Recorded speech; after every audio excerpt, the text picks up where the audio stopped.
Selamat malam wilujeng dalu, good night to Dekni Ken Salindri. Selamat malam. Kok suarane serak bintang? Iya, karena apalagi sakit? Sakit. Oh. Butuh obat. Wah, iki. Kamu bisa ngobati nggak? Apa?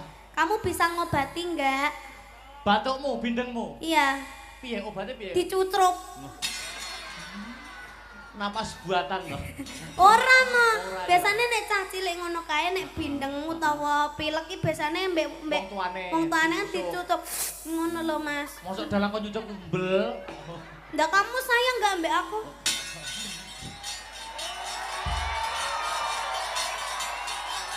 Ya udah kalau kamu nggak mau Mas Badar aja. Hei! Aja memang ini kene dapuk kiai. Dadi bagian doa men kene. Doa kok gunungane mubeng-mubeng itu ngopo. Ya.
Doh papane nanging daya panase kagila-gila. Kawasa mrawasa saben akluk mesti tunduk nglumpruk tanpa daya. Sunaris rengenge sumelet mahanani hawa benter. Banter hanguntar-untar. Temah bengawan kedung tuk balumbang sami kasatan toyo. Bumi rengko lemah nelo kekayon sami wudo mergo entek godhonge garing blasah ing kisma. Saben-saben kang gumelar gampang kobar dening swasana, gampang kobar dening uruping geni labet garing lan ringkihe. Ora ngemungke wreksa, wisma, wana, nadyan jiwa manungsa uga gampang kebrongot kobong dening swasana. Panas baran, buteng budine, larang sabare, cepak muringe. Kaya gegem mawa sak enggon-enggon bisa mubal. Saben senggolan maletik malatu-latu merga ngendelke kasudirane, ngendelke panguwasane lan ngendelke donyane.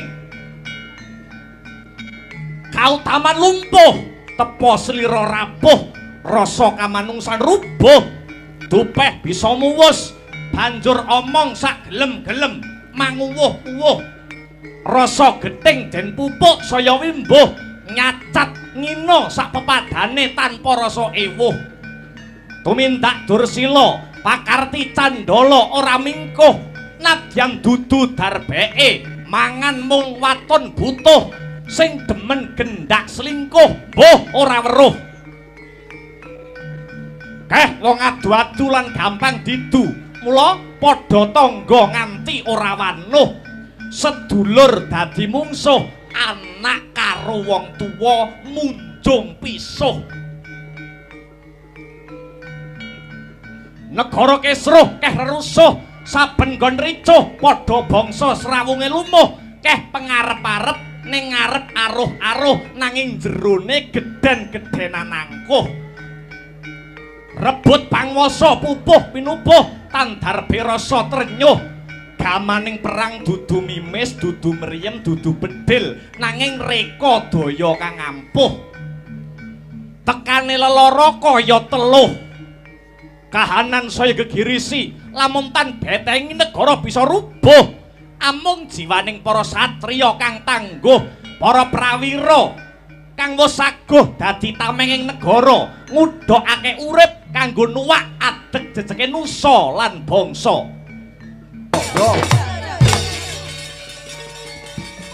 maju maju maju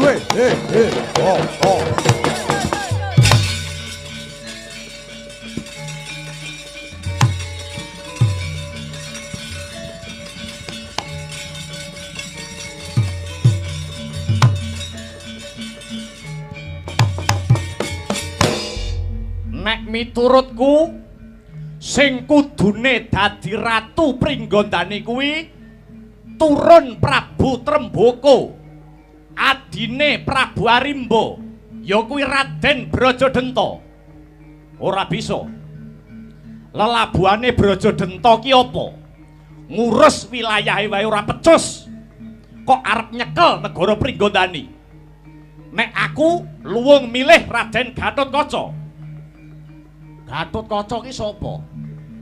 Bocah wingi sore ilmune durung mumpuni. Durung duwe pengalaman. Ngono kok arep tranyak-tranyak dadi ratu. Arep digawa nyang endi negara iki? Disawang wae. Disawang sing menang Brajadenta apa jagoku Raden Gatotkaca?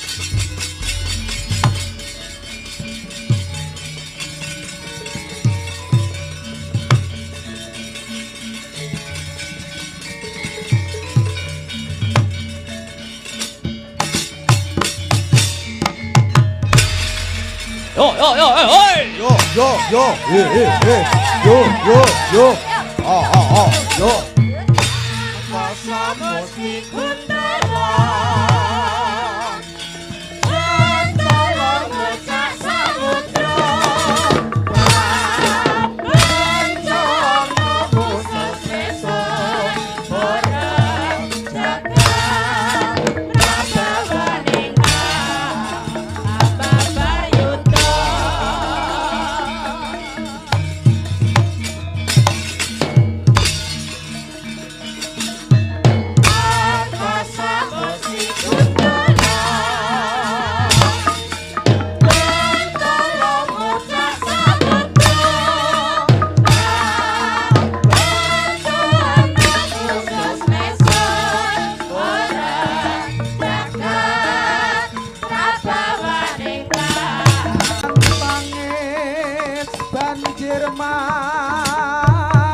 Hei, Gatotkaca. Kowe kelakon dadi ratu ana negara Pringgondani. Ning langkah ana dhisik bangkene pamanmu Brajadenta.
Sing sampeyan penggalih menapa lho, Den?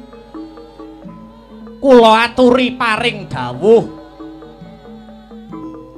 Semar minangka batur pangembating tutur. Sinten ngertos tutur kula, sembur kula saged madangaken pepeteng ngudari reruwet Dikandara Gatotkaca.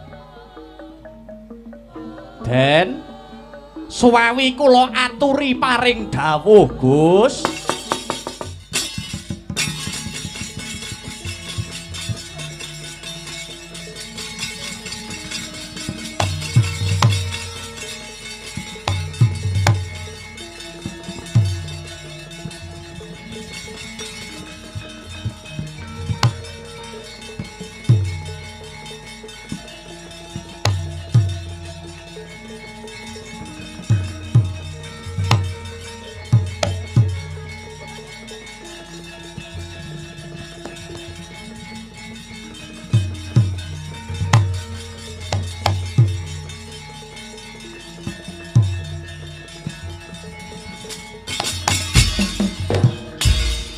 Pangudari Tyasra riwut Urawati rawat wawati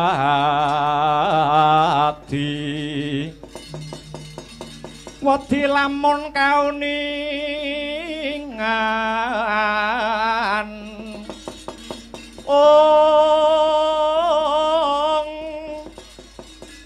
mring sang hambek ngomaladi tanwandi pinardi bloko kajorenan kang hambek juti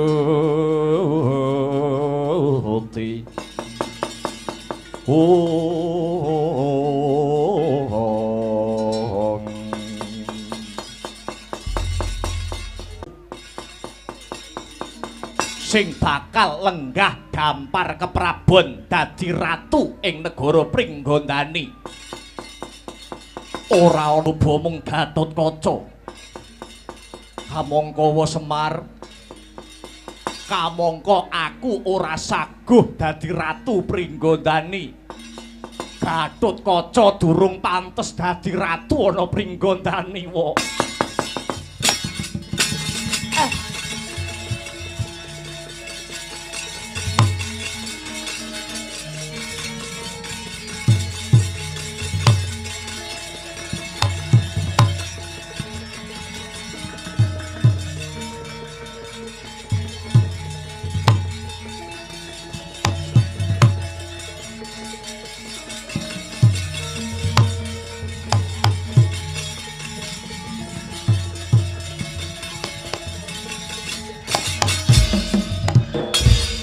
Semareka den prayitna semurire eka hambale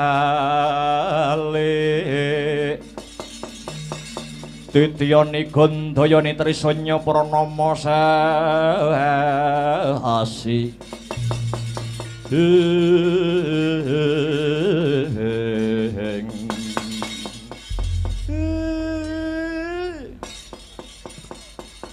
sampeyan niku kok aneh. Entuk kanugrahan bakal didadekke ratu, bakal didadekke pemimpin. Kok malah sampeyan susah, kok malah sampeyan sedih. Wa Semar, wonten dawuh Gatotkaca ngrumangsani, aku lagi bocah wingi sore. Aku durung duweni pengalaman. Aku durung pantes pinilih dadi ratu ngayomi para kawula lan bebrayan agung sak Pringgondani wa Semar. Sampeyan niku kudu eling lho Gus, sampeyan kudu eling. Sedaya kawula ing Pringgondani niku sampun sarujuk. Para bebrayan agung wis padha mathuk gambuh ing rasa menawi paduka Ndara Gatotkaca kedah jumeneng ratu ing praja Pringgondani. Kenging napa? Kenging napa kok paduka mboten saguh, paduka nolak, paduka nampik?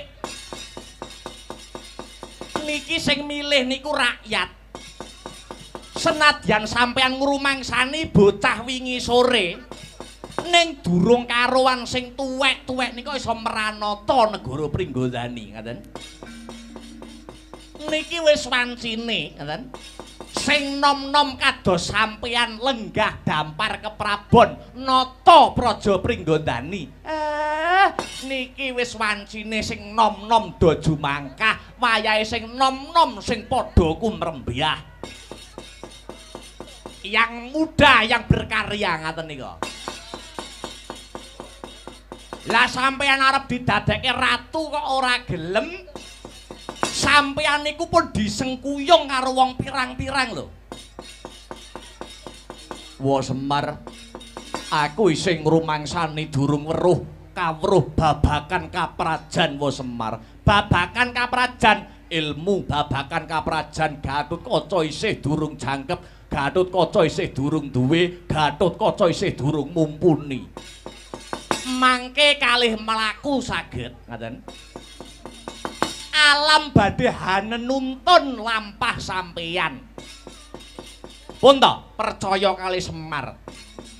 Yen wis wancine dadi ratu, senadyan endo kaya ngapa, sampeyan ora iso selak, sampeyan ora iso nolak. Lho ngaten. Wa Semar apa ora pirsa? Babakan apa? Babakan apa kok nganti Semar niki ora ngerti? Pranatan utawa aturan Pringgondani kuwi sing duweni hak wewenang nurunke wiji ratu kuwi trah kakung, trah lanang. Ewadene ibuku Kanjeng Ibu Arimbi kuwi trah wadon utawa trah wanita. Ora duweni hak wewenang nyekel kemudining negara Pringgondani wa Semar. Niku to. Semar pun ngerti nek mung perkara niku. Manut pranatan utawi aturan Pringgondani niku, sing menang nurunke dadi ratu niku mung trah lanang, mung trah jaler. Pancen Ibu Dewi Arimbi niku mboten duweni hak wewenang nurunaken wijining ratu. Ning wonten ceritane, wonten dedongenganipun ingkang sampeyan kudu ngerti, sing sampeyan kudu pirsa. Dados ibu sampeyan Dewi Arimbi nuding sampeyan dadi ratu niku kok mboten ampyak awur-awur, mboten ngawur. Niku wonten dasare, wonten wewatone. Ana dongenge. Dedongengan apa wa Semar? Mula keng ibu kenceng kersanipun sampeyan sing dadi ratu ana Pringgondani, satriya tanah Dawa sing kudu dadi ratu ana Pringgandani niku wonten larah-larahe, wonten sejarahe. Wiwitane nalika keng Ibu Dewi Arimbi Daup utawi Rabi kalian Rama sampeyan, bapak sampeyan Raden Werkudara. Pun ngaten mawon. Karben gamblang, karben cetha, karben jelas. Cetha ngeglo kang tanpa warana kula critani nggih kados ngaten sejarahe, kados ngaten ceritane.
jelek tumiba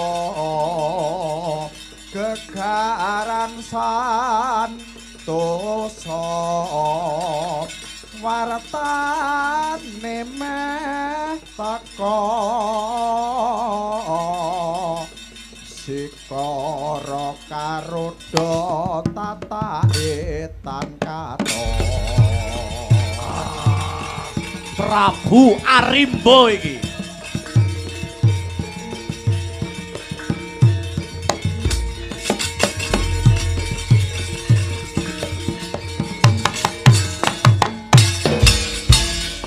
dening utamaning nata berbudi bawalak sono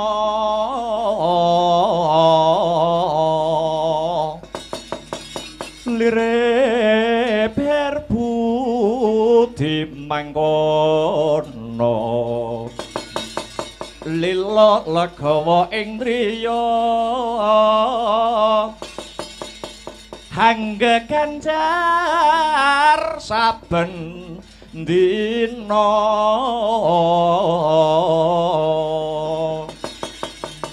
agung denya paring dana lire kang bawa laksana hana tepi pangandika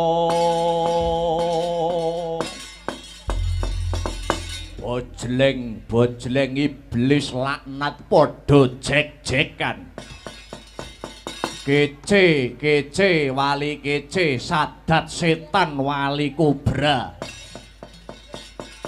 Aku Prabu Arimba ratu ing negara Pringgondani.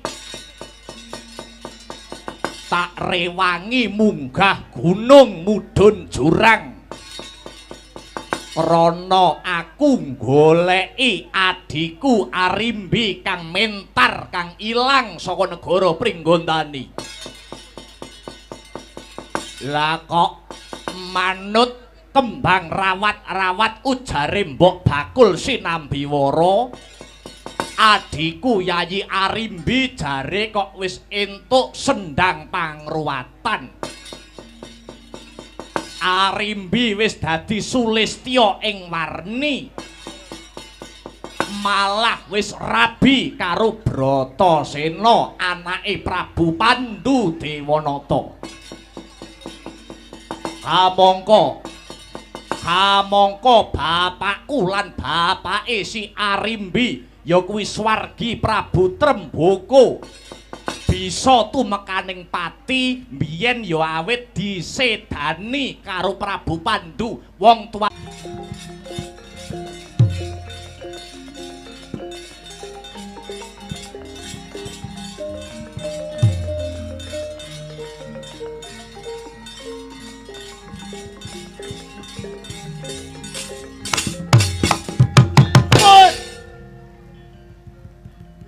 Iki Bratasena. Hoi,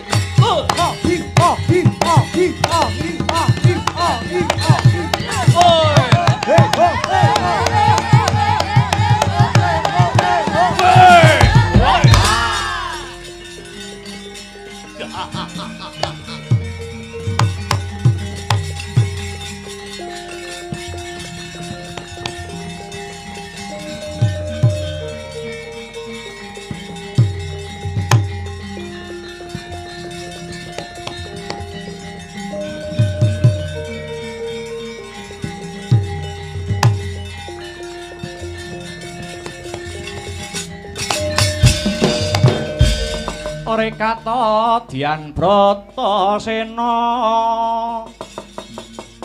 kampuh leng bang bintulu adi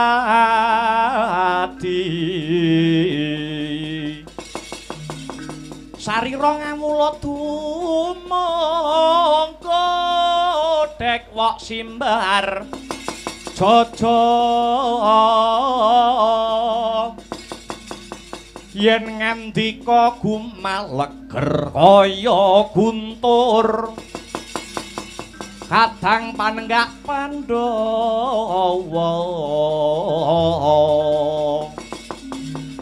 mawa sindung yen lumaris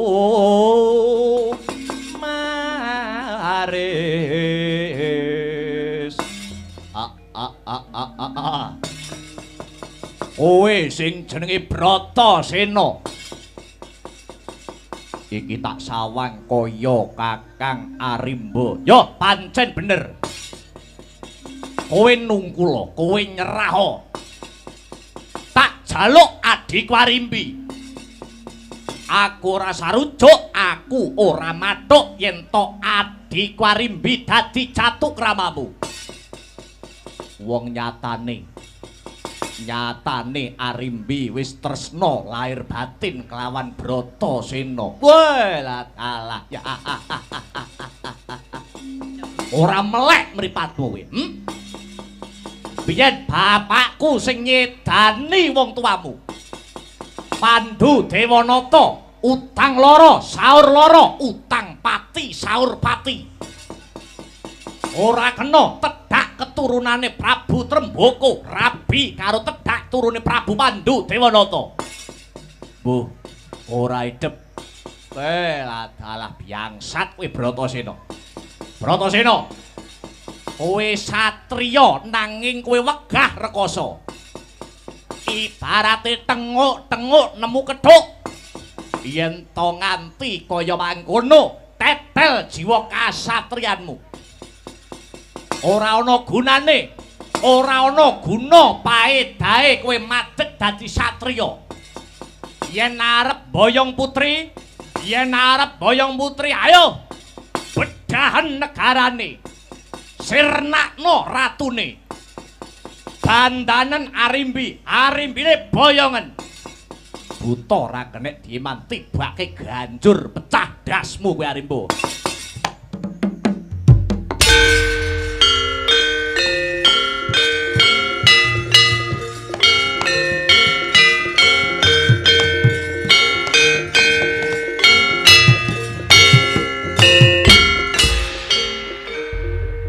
Lagek sore kok wis perang. Disumbutne biayane. Oh ya. Oke.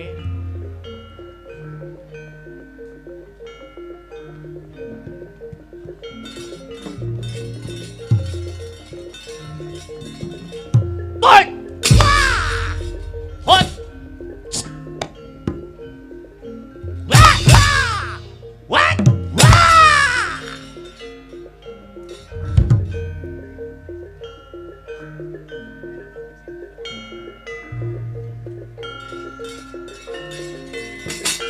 Oh! Wah! Oh!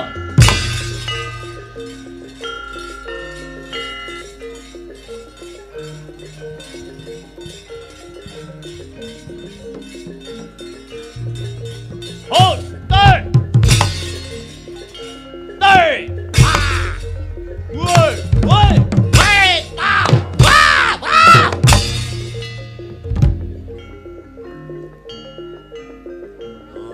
Ngubeng nih sikil nganti mubit.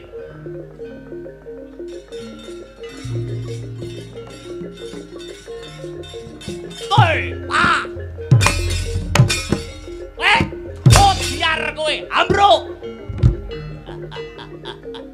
Ora sepiro kasektenmu Bratasena. Hei! Hei! Ah! Oh junjung kowe. Hei! Ah! Ah! Hi! Oh! Ah! Kumpulke. Hei! Hei! Ah!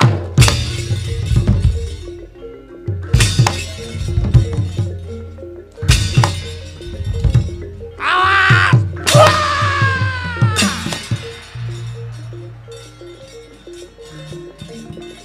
Hei!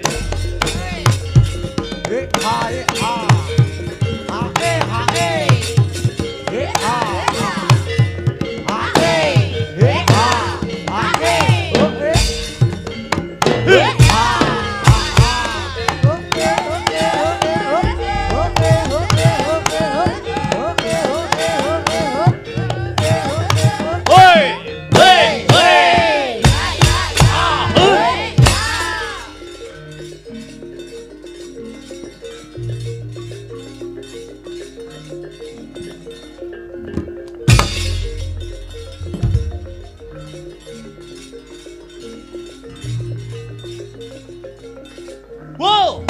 What? Wah! Wah! What? Wah!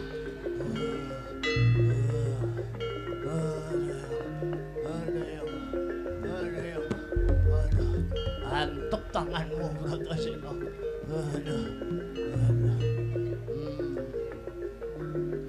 Hei! Ah! Ah! Ho! Wah! Wah! Oh! Hei! Hei! Wah! Wah!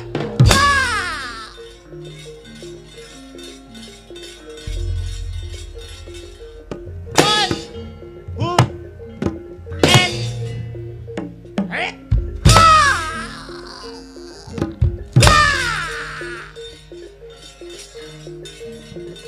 Wah! Wah! Wah!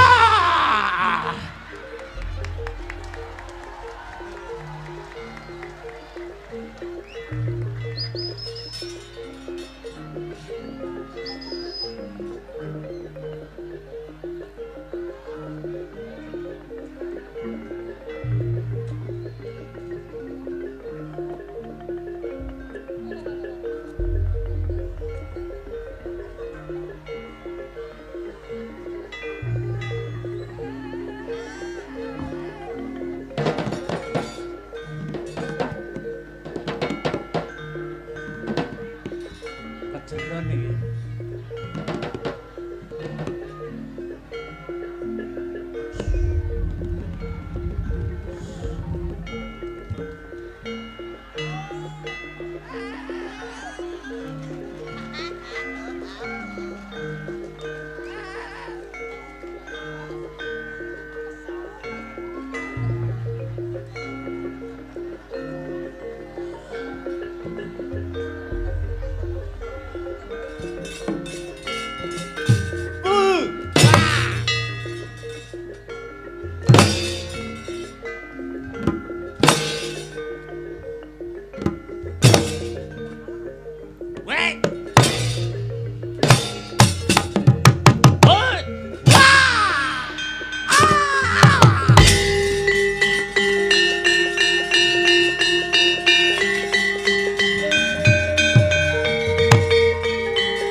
Sino karata mretar tamtu tamtuning utama titi tetep dadi pangobaning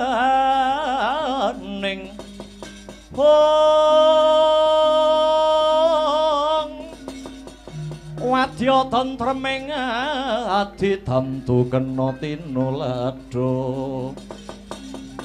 diasilir wulan dadari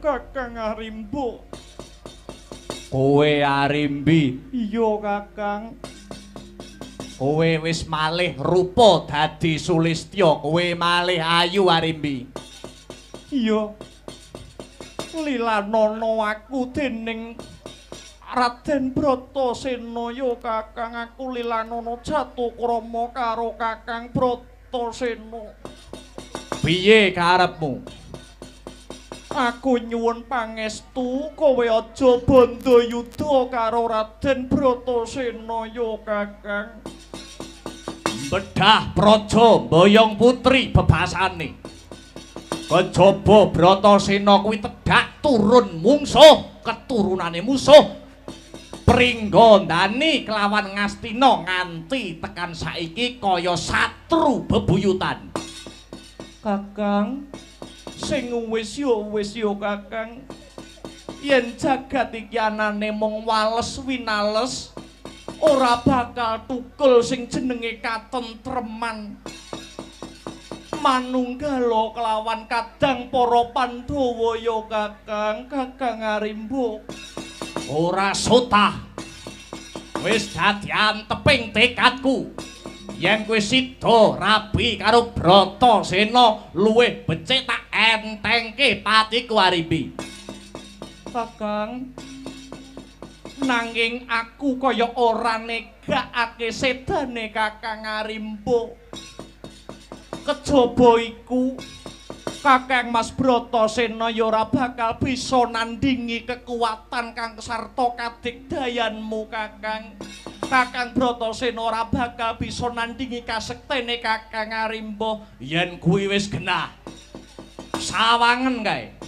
Sawangen bojomu nglumpruk tanpa daya. Tak sabet nganggo gadaku. Kuwi mratelakake yen bojomu kuwi ora duweni kasekten sing linuwih. Mendah yen dadi bojomu besok. Cetha yen ora bisa paring pengayoman karo kowe Arimbi. Ayo janjane ngalahke Prabu Arimba mateni aku ki gampang ning Bratasena ora ngerti karo pengapesanku. Bratasena ora ngerti pengapesanku.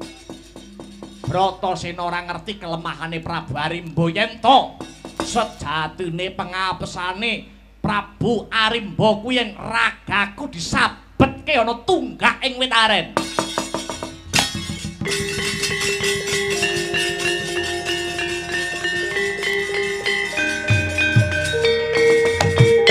Ocap nglumpruk tanpa daya prasasat linolosan otot bebayune sang panenggak Pandhawa Raden Bratasena. Nanging dupi mirengaken aturira Prabu Arimba yen to pengapesane sang Arimba kalamunta den sabetaken mapan wonten tunggake wit aren.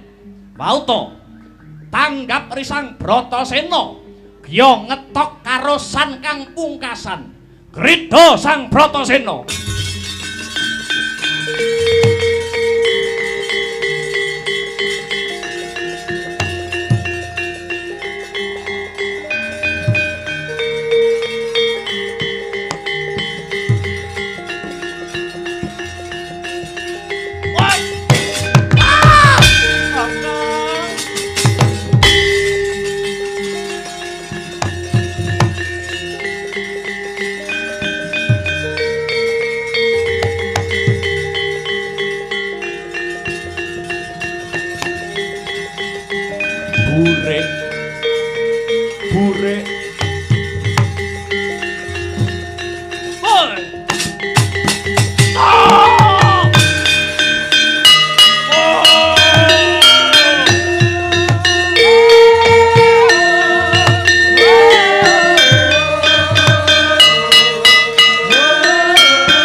ora ngira babar pisan. Kowe tumeka pati Kakang Arimbo. Kamangka Arimbi wis ora kurang anggone suka pemut. Cutelen anggonmu duweni memungsuwaning antaraning Ngastina lawan Pringgondani. Arimbi. Ora usah kok getuni patine Kakang Arimbo. Nyatane kakangmu dicak tentrem ora kena, dicak rukun ora gelem. Kakang Arimbo wegah nampa wewarah. Nampik pitutur becik duwa piwulang utama. Ora usah kok tangisi. Sawang rebuta dampyak rene sapa kae?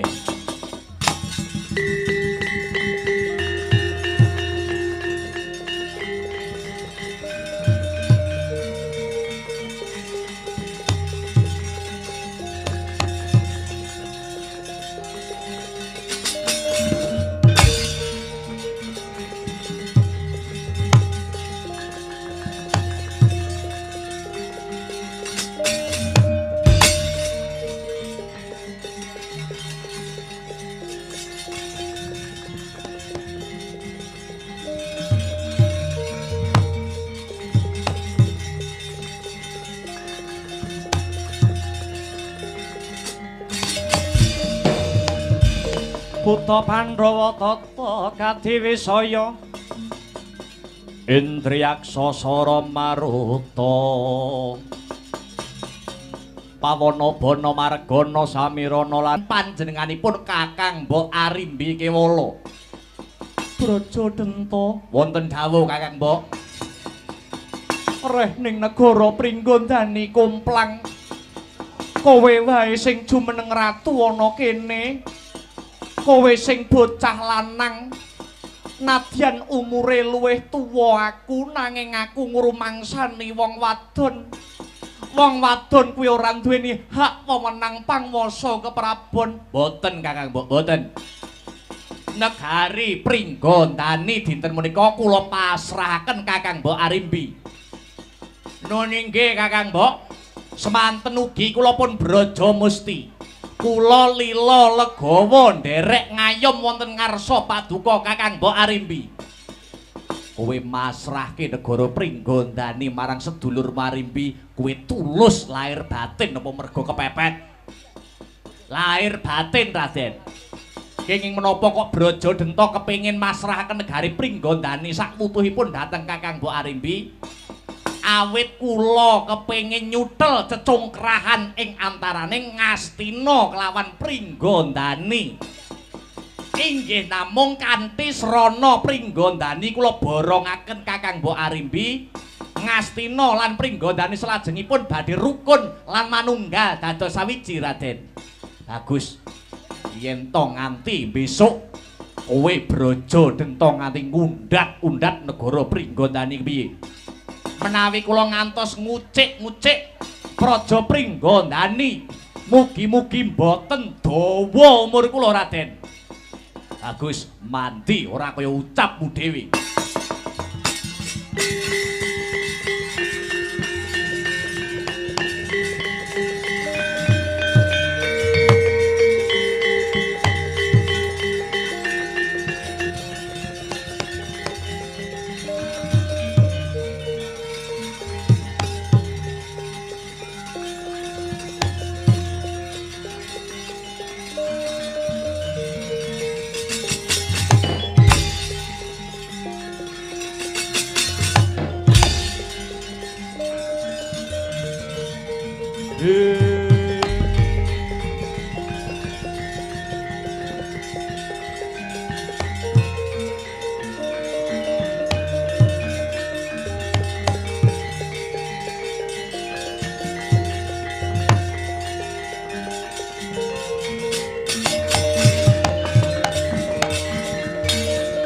Kantining tumuwu salami mung awas eling lukitaning alam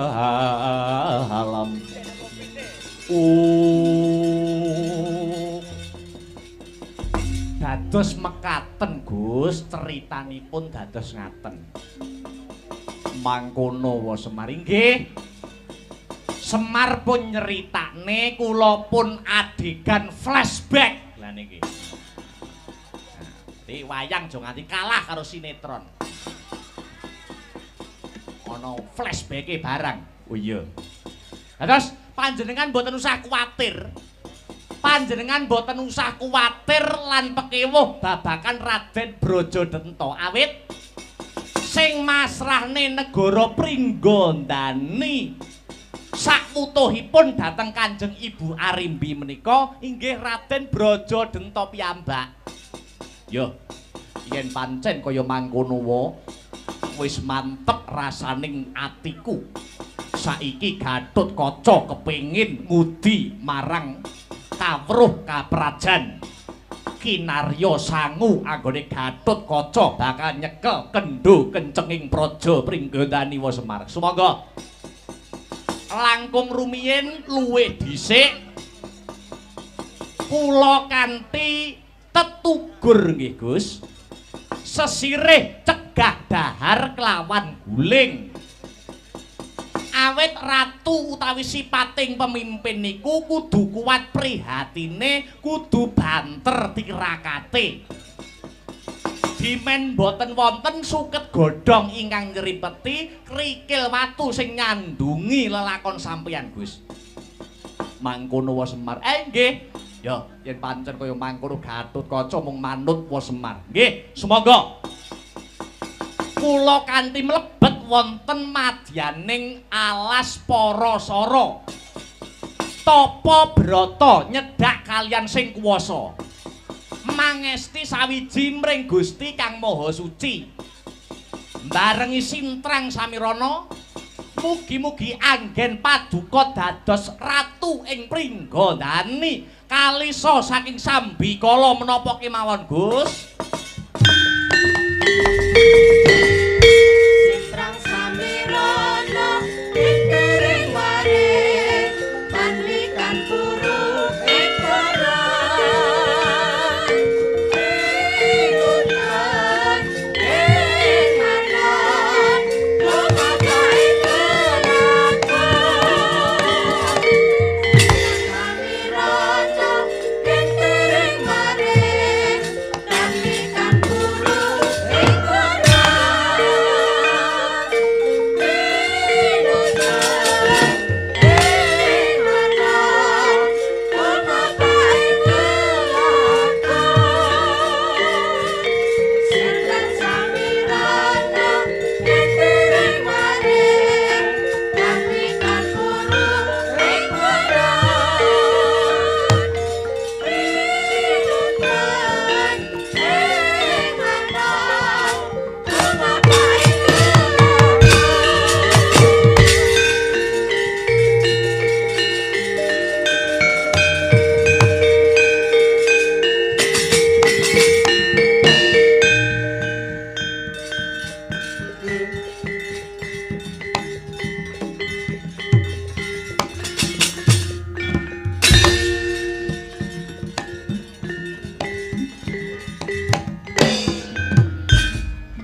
dening manungsa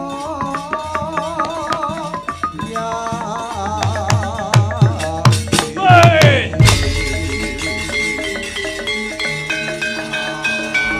Raja Denta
iki Raden Brajadenta saka kasatriyan Glagah Tinunu.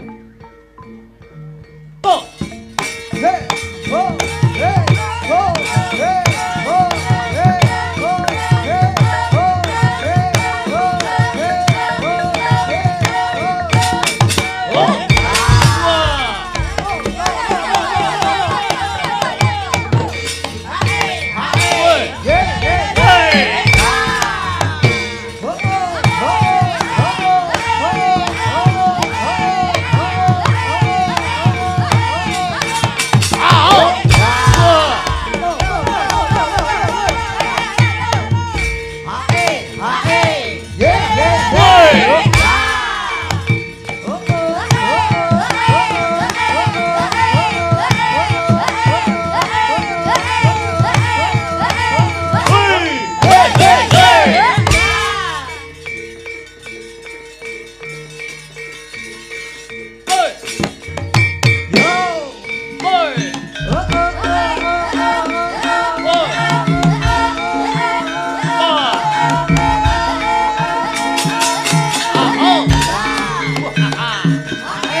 Dewaka